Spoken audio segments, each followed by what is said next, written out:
आदाब नमस्कार, आप देख रहे हैं INN चैनल। मैं हूं शेख अहमद अली। इस न्यूज़ बुलेटिन में आइए नज़र डालते हैं दिन भर की बड़ी खबरों पर। दुनिया भर में कोरोना वायरस का कहर थमने का नाम नहीं ले रहा है। दुनिया भर में अब तक 39,34,000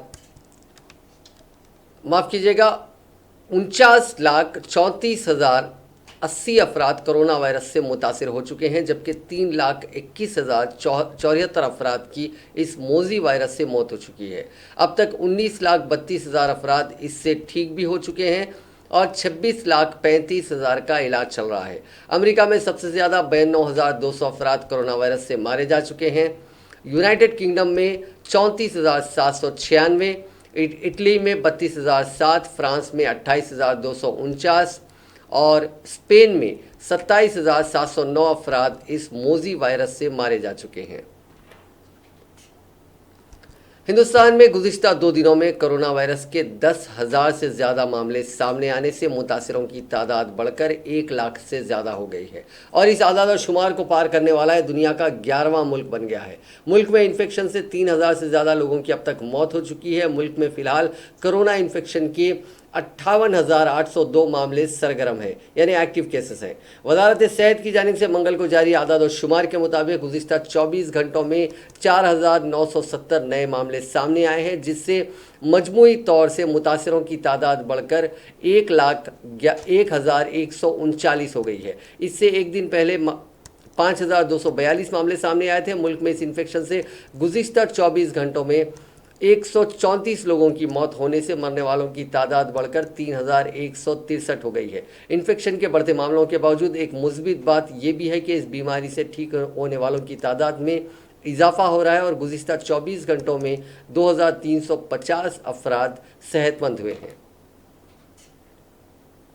अगरचे कि हिंदुस्तान में कोरोना से मुतासरा मरीजों की तादाद 1 लाख से ज़्यादा हो गई है, लेकिन इलाज से ठीक होने वाले अफराद की तादाद में मुसलसिल इजाफा हो रहा है और अब तक कोरोना की बाजियाबी की शरह 38% से ज़्यादा हो गई है। वजारत सेहत के मुताबिक इस वक्त मुल्क में कोरोना के 58,802 फ़ाल यानी एक्टिव मामलात हैं और गुज़िश्ता 24 घंटों में 2,350 अफराद की बाजियाबी के बाद सेहतमंद अफराद की मजमूई तादाद 39,173 हो गई है। अब तक मुल्क में कोरोना से 3,163 अफराद हलाक हो चुके हैं। Indian council of medical research यानी ICMR के मुताबिक मुल्क में अब तक 24,04,267 का कोरोना टेस्ट हो चुका है और गुज़िश्ता 24 घंटों में 1,01,475 नमूनों की जांच की गई है और मुतासरा अफराद की मजमूई तादाद 4.2% है। वर्ल्ड हेल्थ ऑर्गेनाइजेशन की स्टेटस रिपोर्ट में कहा गया है कि जब दुनिया के मुख्तलिफ ममालिक में यानी 1 लाख आबादी में कोरोना के तस्दीक शुदा मामलात की बात की जाए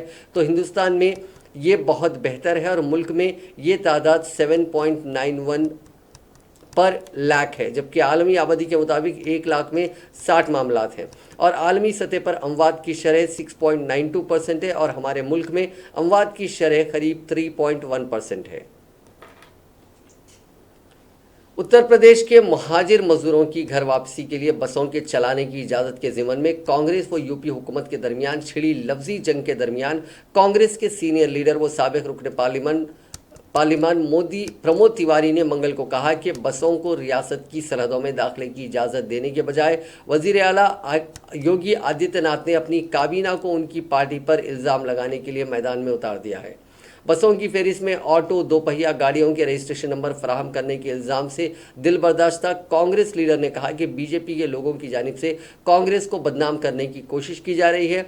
ऐसे में पार्टी उन पर हतके इज्जत का मुकदमा दर्ज करवाएगी। प्रमोद तिवारी ने पार्टी दफ्तर में मुनक़िदा प्रेस कॉन्फ्रेंस में कहा कि पार्टी की जनरल सेक्रेटरी प्रियंका गांधी वाड्रा ने हफ्ते के रोज़ वज़ीर आला योगी आदित्यनाथ को ख़त लिखकर महाजिर मजदूरों की मदद के लिए 1,000 बसें चलाने की इजाज़त तलब की थी।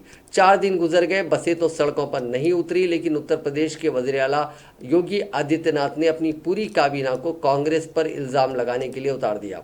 उन्होंने कहा कि हमने जो भी फहरिस्त फराहम की है वो बसों की ही है। अभी तक हमें वज़ीर आला के दफ्तर की जानिब से ऐसी कोई इतला नहीं मिली है जिसमें ये दावा किया गया हो कि हमने जो फहरिस्त दी है वो बसों की नहीं है।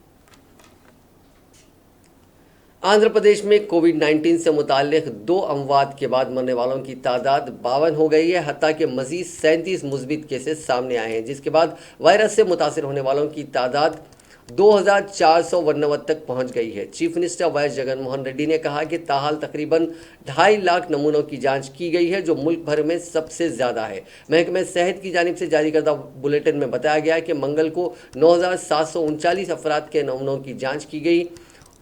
69 अफराद को इलाज के बाद दवाखानों से डिस्चार्ज कर दिया गया। इस तरह वायरस से सेहतयाब होने वालों की तादाद 1596 हो गई है। रियासत में सरगर्म मरीजों की तादाद फिलवक्त 691 है। गुज़िश्ता 24 घंटों के दौरान जो 6 नए मुस्बित केसेस सामने आए हैं, उनका ताल्लुक चेन्नई के क्रीम बेड़ो मार्केट से बताया गया है। अजला, करनूल और चित्तूर में हर जगह एक एक अमवात हुई है।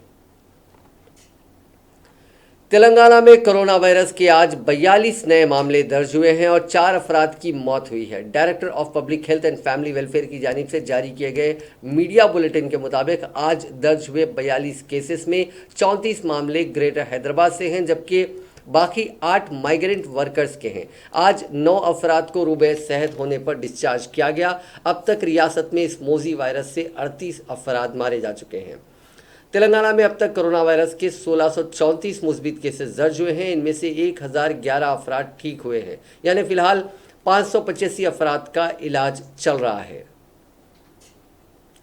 दूसरे मरहले के वंदे भारत मिशन के तहत एयर इंडिया एक्सप्रेस एयरलाइन के जरिए ओमान से 166 हिंदुस्तानी बाशिंदों को हैदराबाद लाया गया। इस तैयारे ने पीर की शब शमशाबाद एयरपोर्ट पर लैंडिंग की। एयरपोर्ट के मेन पैसेंजर टर्मिनल की बैनुल अक़वामी आमद, जिसको जरासीम से पाक बनाया गया है, वहां से तमाम आने वाले मुसाफिरीन को गुजारा गया। आने वाले मुसाफिरीन और तैयारे के अहलकारों को सहूलत पहुँचाने के लिए एयरपोर्ट के अहलकारों ने बैनुल अक़वामी आमद के साथ साथ मुकम्मिल इलाका एरो ब्रिज से आमद के रैंप तक को मुकम्मिल तौर पर जरासीम से पाक बनाया। साथ ही एयरपोर्ट की इमारत के हर कोने और अवामी मकामात जैसे वॉशरूम्स, कुर्सियों, काउंटर्स, ट्रॉलीज, रेलिंग्स, दरवाज़ों, लिफ्ट्स, एक्सीलेटर्स वगैरह को भी जरासीम से पाक बनाया गया। एयरपोर्ट ने एरो ब्रिज से लेकर टर्मिनल तक तमाम मुसाफिरीन के लिए सोशल डिस्टेंसिंग को यकीनी बनाया। 20 ता 25 के बीच के साथ उन मुसाफिरीन और अहलकारों को लाया गया। हर मुसाफिरीन और अहलकार की थर्मल कैमरों के जरिए जांच की गई। ये जांच वजारत सेहत और ख़ानदानी बहबूद की जानिब से दी गई हिदायत की बुनियाद पर की गई। तेलंगाना में 10वीं जमात के इम्तिहानात मुनक़िद करने के मसले पर रियासती हाईकोर्ट में समाअत हुई। अदालत ने दोनों फरीक़ैन के दलाइल की समाअत के बाद जून के पहले हफ्ते के बाद इम्तिहानात मुनक़िद करने की हिदायत दी। अदालत ने कहा कि कोरोना वायरस की वबा के मसले का 3 जून को जायज़ा लिया जाए। 4 जून को अदालत में इस खुसूस में रिपोर्ट पेश की जाए। अदालत ने यह भी वाज़ेह किया कि इम्तिहानात के इनेकाद के सिलसिले में कोरोना वायरस की रोकथाम के लिए किए जाने वाले एहतियाती इक़दामात पर अमल किया जाए। सूरत हाल शदीद होने पर इम्तिहानात नामुनक़िद किए जाएँ। वाज़ेह रहे कि अदालत की हिदायत के बाद 10वीं जमात के इम्तिहानात को मुलतवी कर दिया गया था। इब्तिदा में इसके बाद पर्चे मुनक़िद किए गए थे, ताहम कोरोना वायरस की वबा पर अदालत की मुदाखलत के बाद ये इम्तिहानात मुलतवी कर दिए गए थे। तेलंगाना के दारुल हुकूमत हैदराबाद में तकरीबन 50 दिन बाद ज़िंदगी की नई सुबह नमूदार हुई, क्योंकि घरों में ज़्यादा अरसा गुजारने के बाद शहर में ज़िंदगी बतदरीज मामूल की तरफ लौट रही है। गुज़िश्ता रोज़ वज़ीर आला के चंद्रशेखर राव की जानिब से लॉकडाउन में दी गई नरमी के बाद बेशतर अहम तिजारती इदारे और दुकानात खोल दी गईं। शहर के कंटेनमेंट जोन्स के सिवा दीगर तमाम इलाकों में तिजारती और दीगर सरगर्मियां बहाल हो गईं। हुकूमत की जानिब से अवामी ट्रांसपोर्ट के आगाज़ का हुनूज़ ऐलान नहीं किया गया, जिसके सबब लोगों को अपनी अपनी गाड़ियों के ज़रिए ही एक जगह से दूसरी जगह जाने को तरजीह दे रहे हैं। बाज़ अफराद अपने साथियों की गाड़ियों पर बैठ कर काम पर पहुँचे तो बाज़ ऑटो रिक्शा व कैब्स के जरिए अपनी मंजिल की सिमत रवाना हुए। हुकूमत ने महदूद मुसाफिरीन के साथ सफ़र की कैब्स और ऑटोज़ को इजाज़त दी है। इस नरमी के बाद आवाम की बड़ी तादाद आज सड़कों पर नजर आई। दूसरी तरफ मजदूर भी मजदूरों के अड्डों पर काम की तलाश में नजर आए। हैदराबाद के पुराना शहर में भी मामूल की ज़िंदगी बहाल हो गई। सुबह ही से पुराने शहर की सड़कों पर ऑटोज़ और कैब्स नज़र आना शुरू हो गए, जो ग्राहकों के मुंतज़िर थे। ऑटोज़ में सिर्फ 2 अफराद को ही बिठाने की इजाज़त दी गई थी। इस छूट पर हर ऑटो ड्राइवर्स ने मसरत का इजहार किया और कहा कि सहूलत के सबब उनको आसानी होगी। हजामत की दुकानात भी सुबह ही से पुराने शहर के कई इलाकों में खोल दी गई, जहां पर सोशल डिस्टेंसिंग को यकीनी बनाया गया। पुलिस ने ट्रैफिक बहाव को आसान बनाने के लिए कई मकामात पर लगाए गए बैरिकेड्स को हटा दिया। हैदराबाद के सिवा रियासत के दीगर इलाकों में आरटीसी बस खिदमत का आगाज़ हो गया, जिसके साथ ही मुसाफिरीन ने राहत की सांस ली, क्योंकि लॉकडाउन के ऐलान के बाद से ही अवामी ट्रांसपोर्ट पर पाबंदी आयद कर दी गई थी। ये पाबंदी आज से हटा ली गई। हैदराबाद में सिटी बसों को चलाने की इजाज़त हनूज नहीं दी गई है, अलबत्ता अजला में बस खिदमत का आगाज़ कर दिया गया, जिसके साथ ही आज सुबह 6 बजे से ये खिदमत शुरू कर दी गई। आज से ही autos, cabs, salons, RTC bus खिदमत का आगाज़ कर दिया गया। सुबह ही से मुसाफिरीन की बड़ी तादाद रियासत के मुख्तलिफ मकामात पर वाक़ बस स्टैंड्स और डिपोज़ में देखी गई, जो अपनी मंजिल की सिमत रवाना होना चाहती थी। लॉकडाउन के ऐलान के बाद अजला में हैदराबाद से ताल्लुक़ रखने वाले कई अफराद फंस गए थे। अवामी ट्रांसपोर्ट का इंतज़ाम न होने से उनको काफ़ी मुश्किलात का सामना करना पड़ा था। ताहम हैदराबाद के लिए अजला से बसों के आगाज़ के बाद उन मुसाफिरीन ने राहत की सांस ली। आज बस खिदमत के आगाज़ से पहले बस स्टेशंस और बस डिपोज को बल्दियात की जानिब से जरासीम से पाक बनाया गया और उन मकामात पर आने वाले मुसाफिरीन के जिस्मानी फासले को यकीनी बनाया गया। साथ ही सिर्फ मास्क लगाने वालों को ही बसों में बैठने की इजाज़त दी गई। करीमनगर ज़िले से शहर हैदराबाद आने वाली बसों को JBS स्टेशन तक ही जाने की इजाज़त दी गई। इसी तरह नलगुंडा, सूर्यापेट, खम्मम अजला से आने वाली बसों को हयात नगर तक, महबूब नगर से आने वाली बसों को आरामगढ़, वरंगल से आने वाली बसों को उप्पल चौराहे तक, कलवा कुर्ती, अचमपेट, कोल्हापुर डिपोज की बसों को पहाड़ी शरीफ तक चलाने की इजाज़त दी गई। बस खिदमत 7 बजे शाम तक ही होंगी।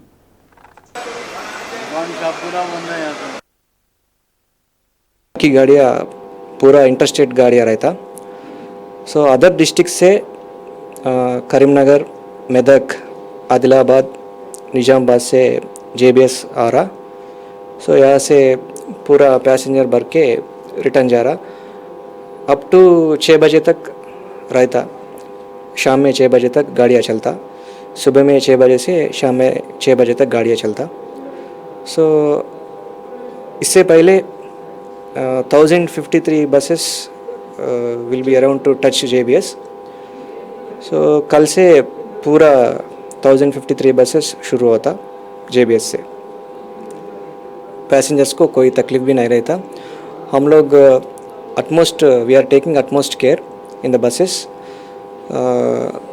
सारा पैसेंजर्स का, पूरा पैसेंजर्स का मास्क है, तो अगर मास्क नहीं है तो पैसेंजर को अलाउ नहीं करते। और एक बात क्या है बोले तो, गाड़ी जाने के पहले पूरा सीट सब टोटल एंटायर बस सैनिटाइज करते, और पैसेंजर्स को भी अंदर आने के बाद सैनिटाइज़र से हैंड्स और सब सैनिटाइज कर रहे। Utmost care, we are taking utmost care to avoid COVID-19। Charges कुछ बढ़ा है क्या? नहीं, पुराना चार्जेस से चल रहा गाड़ियाँ। हर एक गाड़ी में कंडक्टर है, नहीं तो टीम ड्राइवर रहता टिकट्स इश्यू करने का। आपका नाम? प्रणीत है मेरा नाम। मरकजी ममलिकती वज़ीर दाखिला जी किशन रेड्डी ने मरकज़ के माशी पैकेज पर तेलंगाना के वज़ीर आला के चंद्रशेखर राव के रिमार्क्स को नामुनासिब करार दिया। कौमी दारुल हुकूमत नई दिल्ली में मीडिया से बात करते हुए किशन रेड्डी ने कहा कि मरकजी हुकूमत ने मुल्क की मईशत को पटरी पर लाने के लिए 20 लाख करोड़ रुपए के माशी पैकेज का ऐलान किया है। उन्होंने सवाल किया कि क्या इससे तेलंगाना के अवाम को फ़ायदा नहीं होगा। किशन रेड्डी, जिनका ताल्लुक हैदराबाद से ही है, उन्होंने मजीद कहा कि 20 लाख करोड़ रुपए के पैकेज से वसीतर मफाद में मुल्क के अवाम को फ़ायदा होगा। तेलंगाना के वज़ीर आला KCR ने गुज़िश्ता शब हुई प्रेस कॉन्फ्रेंस में बिजली के शोबे के असलाहत में क्रेडिट की हद में इजाफे पर पाबंदी पर नुक्ताचीनी की थी, जिस पर रेड्डी ने कहा कि एक मुल्क एक ग्रिड के ज़रिए बिजली के शोबे में असलाहत किए जा रहे हैं ताकि दकियानूसी हुक्मरानी के तरीक़ेकार से गुरेज किया जा सके। उन्होंने तेलंगाना के वज़ीर आला से मुतालबा किया कि वो ये बताएं कि किस तरह तेलंगाना के लिए ये माशी पैकेज मददगार साबित नहीं हो सकता। उन्होंने कहा कि मोदी हुकूमत कई किस्म की पॉलिसियों पर अमल कर रही है ताकि मुल्क में सरमायाकारी को यकीनी बनाया जा सके। 40,000 करोड़ रुपए दही तमानत रोज़गार स्कीम के लिए अलॉट किए गए हैं। उन्होंने कहा कि आर्जी वोट बैंक की सियासत के लिए इस मुश्किल घड़ी में इस तरह के रिमार्क्स तेलंगाना के वज़ीर आला ने किए हैं, जबकि मुल्क के मफाद में ये माली पैकेज मरकज़ी हुकूमत की जानिब से पेश किया गया गया। ये पैकेज तमाम रियासतों के लिए है। उन्होंने दावा किया कि वज़ीर-ए-आज़म मोदी के दौर में 1 रुपये का भी गलत इस्तेमाल नहीं किया गया। उन्होंने सवाल किया कि मरकज़ की इस पैकेज से तेलंगाना का किस तरह नुकसान होगा, ये बात वज़ीर आला को बतानी होगी।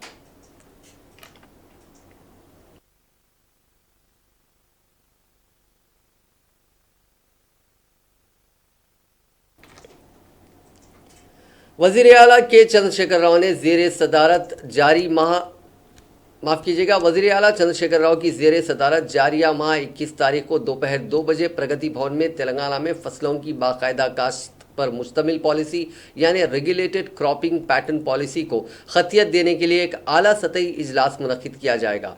इस इजलास में वुज़रा, कलेक्टर्स, ज़िलाई एग्रीकल्चरल ओहदेदार और उन ज़िले किसान कम्युनिटी के ओहदेदारान को मदऊ किया गया है। वज़ीर आला इन मदऊइन से ज़िलेवारी सतह पर मखसूस फसलों की काश्त के सिलसिले में तबादला ख्याल करेंगे। हुकूमत ने रियासत में किसी भी फसल की काश्त की हद का पेशतर ही तयन कर लिया गया है। ज़िलेवारी सतह पर किस हद तक एक मखसूस फसल की काश्त की जानी चाहिए, किस किस्म के चावल के बीजों को बोया जाए, इन उमूर का जायज़ा लेने के लिए मंगल और चारशंबे को वज़ीर ज़राअत निरंजन रेड्डी की ज़ेर सदारत ज़राई हुक्काम और ज़राई यूनिवर्सिटी के ओहदेदारों का एक इजलास मुनक्किद होगा। इस इजलास के बाद मुख्तलिफ फसलों पर मुश्तमिल एक ज़िलेवारी नक्शा तैयार किया जाएगा और इस नक्शे पर वज़ीर आला की ज़ेर सदारत मुनक्किद शुदा इजलास में तबादला ख्याल किया जाएगा और इस पर अमल आवारी से मुतालिक फ़ैसले किए जाएंगे। तेलंगाना कांग्रेस कमेटी के सदर उत्तम कुमार रेड्डी ने रियासत के यौम तासीस के दिन पोतिरेड्डी पाडू प्रोजेक्ट के खिलाफ एहतजाज करने का ऐलान किया। मीडिया से बात करते हुए उन्होंने कहा कि SLBC के पास एहतजाजी मुजाहरा करने का मंसूबा है। एक प्रेस कॉन्फ्रेंस से खिताब करते हुए उन्होंने कहा कि लॉकडाउन के दौरान मुल्क में कहीं भी प्रोजेक्ट्स के लिए टेंडर तलब नहीं किया गया, लेकिन KCR हुकूमत ने कालेश्वरम और दुम्मुगुडम प्रोजेक्ट्स में 8% कमीशन हासिल करने के लिए टेंडर जारी किए। इस मामले को वज़ीर आला के रिश्तेदार मुरलीधर राव देख रहे हैं। उत्तम कुमार रेड्डी ने कहा कि हुकूमत के कहने के मुताबिक कास्ट करने की बात किसान कभी कबूल नहीं करेंगे, बल्कि KCR की कोई भी बात अवाम अब कबूल नहीं करेगी। उन्होंने कहा कि पोतिरेड्डी पाडू की तोसी से तेलंगाना को नुकसान होगा। इस बात को कबूल करवाने के बाद ही तेलंगाना हासिल किया गया है। इसके बाद तेलंगाना के हुकूक का तहफ़्फ़ुज़ KCR की जिम्मेदारी है। हम बराबर इसके लिए आवाज़ उठाएंगे क्योंकि ये KCR के घर का मामला नहीं है। उन्होंने कहा कि KCR साजिश करते हुए तेलंगाना के किसानों के साथ नाइंसाफ़ी कर रहे हैं। पाडू के लिए जो KCR और जगन मोहन रेड्डी जिसे खुफिया जो है इंटरनल माहिदा कर लेते हुए जो पोतिरेड्डी पाडू का पानी ले रहे हैं, उसके ऊपर कांग्रेस क्या स्ट्रेटजी बना रही है? जैसे हमने तीनों पार्लियामेंट मेंबर्स और जनार्दन रेड्डी साहब आज बात किए थे, हमारे वरी ये है कि तेलंगाना के किसान को बहुत अन्याय होने वाला है। अभी जो पोतिरेड्डी पाडू का जो पहले कैपेसिटी था वो 44,000 क्यूसेक्स था, वहाँ से आंध्रा चले जाता है, उसको अभी 80,000 बना रहे हैं, 80,000 क्यूसेक्स बना रहे हैं। इसके अलावा वहाँ से थोड़ी सी दूर में एक संगमेश्वर करके जगह से हर दिन 3 TMC ले जाने का प्लान आंध्र प्रदेश गवर्नमेंट अभी इम्प्लीमेंट करने वाले हैं। हमारी वरी है कि ये जो पानी वो अभी उठा के ले जाना चाहते हैं, ये तेलंगाना फार्मर को अभी ग्रेविटी फ्लो में कोई इलेक्ट्रिसिटी कॉस्ट नहीं, फ्री से मिल रहा है। इस पानी को आंध्र प्रदेश ले जा रहा है, ये बहुत ही नुकसान हो जाएगा तेलंगाना को। उसके बारे में जब हम बात कर रहे हैं, अब चीफ मिनिस्टर साहब कल प्रेस मीट में बोलते हैं वो बड़ी चीज़ नहीं है, मेरा पूरा नॉलेज है। अब क्या नॉलेज है नहीं मालूम। अभी ऐसा जो वाटर डेकोइटी होने वाला है उसके बारे में चुप बैठे, हम बहुत परेशान हैं। कालेश्वरम प्रोजेक्ट जो ओवरनाइट जो ये लोग टेंडर कॉल कर रहे हैं और पेमेंट्स जो ये लॉकडाउन के पीरियड में कॉन्ट्रैक्टर्स को पेमेंट कर रहे हैं, उस पर कालेश्वरम प्रोजेक्ट अभी 1 लाख करोड़ खर्च किया उन्होंने, 1 लाख करोड़, और वहां से आएगा पानी 2 TMC का, और 1 लाख करोड़ इनिशियल इन्वेस्टमेंट है, तो हर साल 10,000 करोड़ का इलेक्ट्रिसिटी बिल और मेंटेनेंस और मैन पावर और एस्टैब्लिशमेंट और इंटरेस्ट कॉस्ट में जाएगा। तो इतना महंगा पानी, वैसे हम वो भी नहीं बोल रहे कि वो नहीं लाना है, उतना महंगा पानी आपके बहुत आप प्यार से बहुत काम करा रहे हैं क्योंकि इसमें कमीशन आ रहा है आपको। यहाँ से जो फ्री पानी है अपना कोई कॉस्ट की नहीं बजा रहा, इसको अब छोड़ दे रहे। अब ये पूरा तेलंगाना के साथ केसीआर साहब धोखा दे रहे हैं। इसके साथ ही सर इस वक्त जब तेलंगाना को खामोश है नल्लामल्ला फॉरेस्ट के अंदर जो है यूरेनियम के ऊपर, तो उससे जो है तेलंगाना क्या लॉस? नहीं, वो तो हम अलाउ नहीं करेंगे, पता नहीं कोई एक्सप्लोरेशन कर रहा होगा, लेकिन यहाँ यूरेनियम माइनिंग की करने का सवाल ही नहीं है, हम नहीं अलाउ करेंगे। Thank you. तेलंगाना कांग्रेस के कारगुजार सदर वो मल्काजगिरी रुकने पार्लियामेंट रेवंत रेड्डी ने सवाल किया कि केसीआर ने पोतिरेड्डी पाडू प्रोजेक्ट के लिए कौन से कारनामे किए हैं, इसकी वजाहत होनी चाहिए। मीडिया से बात करते हुए उन्होंने कहा कि 13 सितंबर 2005 में पोतिरेड्डी पाडू की गुंजाइश को 44,000 क्यूसिक्स पानी इजाफा करते हुए जियो जारी किया गया था। उस वक्त केसीआर ने कुछ नहीं कहा। अब जबकि आंध्रा हुकूमत पानी मुंतकिल कर रही है तो केसीआर खामोश है। उन्होंने कहा कि आंध्रा हुकूमत के जियो 203 से जुनूबी तेलंगाना खुश्क साली का शिकार हो जाएगा। इसके बावजूद केसीआर खामोश है, तो फिर केसीआर किस जद्दोजहद की बात कर रहे हैं? చంద్రశేఖరరావు గారు వీరోచితమైన పోరాటం చేసిన అని చెప్పి పదే పదే చెప్పుకుంటున్నారు. ఇవాళ చాలా మంది ఇక్కడ ఉన్న మీడియా మిత్రులు ఆనాడు కూడా మీడియాలోనే పాత్రికేయులుగా పనిచేసారు. నేను డేట్లతో సహా మీకు గుర్తు చేయదలుచుకున్నాను. సెప్టెంబర్ 13, 2005 నాడు డాక్టర్ వైఎస్ రాజశేఖర్ రెడ్డి పోతిరెడ్డి పాడు ఏదైతే ఈ ఉందో 11,500 క్యూసెక్స్ నుంచి 44,000 క్యూసెక్లకు పెంచడానికి పోతిరెడ్డిపాడు హెడ్ రెగ్యులేటర్ ని పెంచడానికి ఆదేశాలు ఇవ్వడం జరిగింది. ఆనాడు కల్వకుంట్ల చంద్రశేఖరరావు గారు కేంద్ర మంత్రివర్గంలో కార్మిక శాఖ మంత్రిగా ఉన్నాడు. ఒక్క మాట కూడా మాట్లాడలేదు. మీ పాత రికార్డులను కూడా మీడియా మిత్రులకు తెలియజేయాల్సిందిగా నేను సూచన చేస్తున్నా. ఆగస్టు 20, 2006 నాడు కేసీఆర్ గారు ఆలయ నరేంద్ర గారు మంత్రివర్గంలో నుంచి రాజీనామా చేసి బయటకు వచ్చిండ్రు. రాజీనామా చేసిన రోజు కూడా పోతిరెడ్డి कांग्रेस के रुकने पार्लियामेंट कोमटिरेड्डी वेंकट रेड्डी ने कहा है कि जियो 203 से जुनूबी तेलंगाना सूख जाएगा। इस जियो के लिए केसीआर ही जिम्मेदार है। कांग्रेस के दौरे हुकूमत के जेर इल्तवा प्रोजेक्ट्स को मुकम्मल ना करने वाले नाअहल वजीर आला भी केसीआर हैं। उन्होंने कहा कि एक मंसूबे के तहत तेलंगाना को नुकसान पहुंचाने का काम केसीआर कर रहे हैं। कालेश्वरम प्रोजेक्ट के काम तेजी से हो रहे हैं, जबकि जुनूबी तेलंगाना के प्रोजेक्ट्स तकमील नहीं किए जा रहे हैं। इस पर सवाल करने की हिम्मत काबिनी वज़रा को नहीं है। उन्होंने कहा कि काउंसिल के सदर नशीन गुत्ता सुखेंद्र रेड्डी एक सियासी ब्रोकर हैं। उन्होंने कहा कि कांग्रेस पार्टी पोतिरेड्डी पाडू के मसले को दिल्ली तक लेकर जाएगी।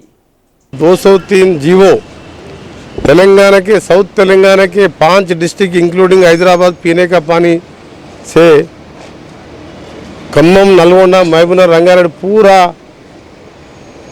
पानी से चोरी करने के बाद हैदराबाद जवान जो जियो निकाले उसको इमीडिएट सैंक्शन करना है।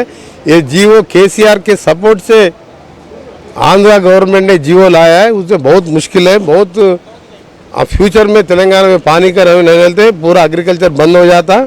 इसके वास्ते हम भी जून 2 से कांग्रेस पार्टी की तरफ से बहुत बड़ा प्रोग्राम भी एजिटेशन भी कर रहे हैं।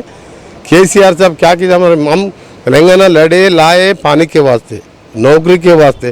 पानी नहीं है ना नौकरी नहीं है। अब ऐसो पानी आंध्रा गवर्नमेंट में अच्छा आते थे, इसका वजह से जो आंध्रा गवर्नमेंट जो जियो लाया है वो जियो की वजह से पूरा हमारा ये 5 डिस्ट्रिक्ट जो है ड्राई होने वाला है। अच्छा, क्या राज है इसको, एक्चुअल क्या है? इसके ये क्या है, केसीआर साहब किए है ये किया, फिर गोदावरी से फिर श्रीशैलम सागर को पानी लाना और 2 लाख का टेंडर बुला के उसमें कमीशन मारना का है। वो एक ही प्लान है, उसको कोई डेवलपमेंट में इंटरेस्ट नहीं है, कोई गरीबों में इंटरेस्ट नहीं है, कुछ भी नहीं, खाली बात बोलना, प्रगति भवन में बैठना, पैसे कमाना है। उसके वजह से ये आंध्रा गवर्नमेंट चोरी करके हमारा पानी लेके जा रहे हैं, इससे हम कंडेम करते हैं। टीआरएस पार्टी ने ममलिकती वज़ीर दाखिला किशन रेड्डी की जानिब से चीफ मिनिस्टर चंद्रशेखर राव पर की गई तनकीदों पर अपने शदीद रद्द अमल का इजहार किया। गवर्नमेंट चीफ विप व टीआरएस कायद करने प्रभाकर ने कहा कि गुज़िश्ता रोज चीफ मिनिस्टर चंद्रशेखर राव ने मरकज़ के पैकेज के ताल्लुक से जो हक़ाइक़ पेश किए थे उन हक़ाइक़ को तस्लीम करने के मौक़िफ़ में मरकज़ी वज़ीर नहीं है। उन्होंने कहा कि नरेंद्र मोदी के ऐलान करदा पैकेजेस पर हंसी मजाक हो रहा है। मोदी का पैकेज मुल्क में सूद के कारोबार के मुतरादिफ है। प्रभाकर ने कहा कि लॉकडाउन के इस कठिन हालत में मरकजी हुकूमत को चाहिए था कि आवाम के हाथों में नकद रकम तकसीम करे, लेकिन मोदी हुकूमत ने ऐसा ना करते हुए आवाम को गुमराह करने वाला पैकेज का ऐलान किया जो किसी के काम में आने वाला नहीं है। टीआरएस कायद ने कहा कि मरकज ने जो 20 लाख करोड़ के पैकेज का ऐलान किया है उनमें 2.5 लाख करोड़ रुपए से ज़्यादा रकम खर्च होने वाली नहीं है। इन हक़ाइक़ को चीफ मिनिस्टर ने पेश करते हुए मरकज़ के इस पैकेज को बोगस पैकेज करार दिया था, जिसको किशन रेड्डी बर्दाश्त नहीं कर पा रहे हैं। प्रभाकर ने कहा कि टीआरएस पार्टी कभी भी वोट बैंक की सियासत करने की कोशिश नहीं करती है, वोट बैंक की सियासत बीजेपी करती है। उन्होंने पोतिरेड्डी पाडू हेड रेगुलेटरी की गुंजाइश में इजाफा करने से मुतालिक आंध्र प्रदेश हुकूमत के फैसले पर तबसरा करते हुए कहा कि इस मामले में चीफ मिनिस्टर चंद्रशेखर राव की संजीदगी पर शक नहीं किया जा सकता। कांग्रेस के कायदीन गैर ज़रूरी इस मसले पर सियासत करने की कोशिश कर रहे हैं। कुल हिंद कांग्रेस कमेटी के सेक्रेटरी वंशी चंद रेड्डी ने कहा है कि तेलंगाना तश्कील का मकसद अब तक पूरा नहीं हुआ है। मीडिया से बात करते हुए उन्होंने कहा कि बेरोजगार अब तक रोजगार से महरूम हैं। हज़ारों अफराद को आला तालीम हासिल होने के बावजूद ज़मानत रोजगार स्कीम के तहत वो काम कर रहे हैं। उन्होंने मुतालबा किया कि खानगी स्कूलों के असातिज़ा को मुकम्मल तनख्वाह दी जाए। खानगी स्कूलों में करीब 7 लाख असातिज़ा काम करते हैं। उन्होंने कहा कि रियासती हुकूमत फीस बाज अदायगी की रकम जारी करे। दूसरे दर्जे के स्कूलों को हुकूमत की मदद की ज़रूरत है। अभी लॉकडाउन की वजह से तेलंगाना का जो भी private schools, private intermediate colleges, private degree colleges, private engineering और अदर टेक्निकल कॉलेजेस जो MBA, MCA, फार्मेसी कॉलेजेस है, ये स्कूल्स और कॉलेजेस में काम करने वाले टीचर्स, लेक्चरर्स और नॉन टीचिंग स्टाफ उनको पूरा तनख्वाह नहीं मिलने से, मैनेजमेंट के तरफ से तनख्वाह ठीक से नहीं मिलने से सभी लोग जाके गाँवों में, बस्तियों में, खेतों में काम कर रहे और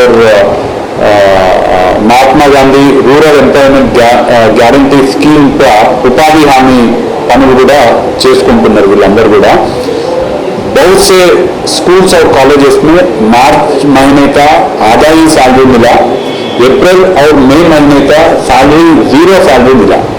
तो मैं गवर्नमेंट से डिमांड कर रहा हूं कि आप ये पूरे स्कूल और कॉलेज मैनेजमेंट्स को प्रेशर करके कन्फेडरेशन ऑफ इंडियन इंडस्ट्री यानी CII ने तेलंगाना के वज़ीर इंफॉर्मेशन टेक्नोलॉजी KT रामाराव को 22 मई को होने वाली डिजिटल समिट वर्चुअल कॉन्फ्रेंस के लिए मदऊ किया है, जिसका मौजू माबाद कोविड दौर डिजिटल इनकलाब, जिंदगियों को छूना और तिजारत को मियारी बनाना दिया गया है। इसमें पॉलिसी साज, सरकर्दा सनतकार और माहिरीन दीगर अहम उमूर पर भी तबादला ख्याल करेंगे। इस कॉन्फ्रेंस में डिजिटल मईशत का मुस्तकबिल व माबाद कोविड दुनिया हुक्मरानी, हिकमत अमली के दोबारा तदवीन और नए मौके तलाश करना, साइबर सलामती को यकीनी बनाते हुए तिजारत को फ़रोग़ देना, नए डिजिटल सॉल्यूशंस और डिजिटल कॉम के माहौल में टेक तरजीहात के साथ साथ digital and transformational technology industry uses के मौज़ूआत पर सेशंस होंगे। KTR ने समाजी राब्ते के अहम जरिए ट्विटर के जरिए ये इत्तला दी। इस कॉन्फ्रेंस में तारक रामाराव के साथ दीगर 12 अहम मुखर्रिरीन भी होंगे जो मुख्तलिफ मौज़ूआत पर खिताब करेंगे। गुज़िश्ता चंद दिन पहले शहर हैदराबाद के नवाही इलाके में नजर आने के बाद गायब तेंदुए की आंख मिचौली जारी है, क्योंकि ये जंगली जानवर अब गंडीपेट मंडल के हयात नगर के करीब जीवी के गार्डन्स के स्विमिंग पूल में पानी पीता हुआ दिखाई दिया। हैदराबाद के काटेधन इलाके की सड़क पर बैठा हुआ ये तेंदुआ चंद दिन कबल नजर आया था, ताहम वो कुछ देर बाद एक शख्स पर हमला करके वहां से जंगली झाड़ियों में चला गया। तभी से इसको महकमे जंगलात और जू के अहदेदार तलाश कर रहे हैं। ये तेंदुआ एक मरतबा फिर 2 दिन पहले उस्मान सागर के करीब नजर आया था।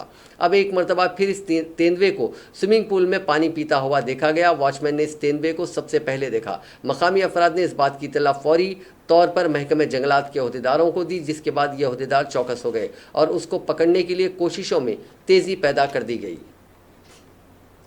सुपर साइक्लोन अम्फान आज बे ऑफ बंगाल के साउथ और सेंट्रल हिस्से में पहुंच गया। चारशुम्बे को दोपहर बाद ये बंगाल और बांग्लादेश के बीच सुंदरबन के पास साहिल से 155 से 165 किलोमीटर फी घंटे की रफ्तार से टकराएगा। इस दौरान साहिली इलाकों में 185 किलोमीटर फी घंटे की रफ्तार से हवाएं चल सकती हैं। उड़ीसा और बंगाल में कई जगहों पर आंधी के साथ बारिश शुरू हो गई है। महकमे मौसमियात ने वेस्ट बंगाल और उड़ीसा के साथ ही सिक्किम और मेघालय के लिए भी अलर्ट जारी किया है। वेस्ट बंगाल की वज़ीर आला ममता बनर्जी ने बताया कि अब तक 3 लाख लोगों को साहिली इलाकों से निकालकर रिलीफ कैंप्स में पहुंचाया गया। बंगाल सरकार ने हुकूमत तक श्रमिक स्पेशल ट्रेन रोकने की मांग की है। उधर उड़ीसा में भी साहिली इलाकों से 11 लाख लोगों को शिफ्ट किया जा रहा है। यहाँ लोगों को SMS के जरिए अलर्ट भेजने की तैयारी है। इलाके खाली कराने के लिए टावर सायरन भी बजाए जा रहे हैं। इसी बीच वज़ीर दाखिला अमित शाह ने वेस्ट बंगाल की वज़ीर आला ममता बनर्जी और उड़ीसा के वज़ीर आला नवीन पटनायक से बातचीत की। उन्होंने दोनों रियासतों को मरकज की तरफ से पूरी मदद देने का भरोसा दिलाया। नाजरीन, इस न्यूज़ बुलेटिन में बस इतना ही। देखते रहिए आनंद चैनल।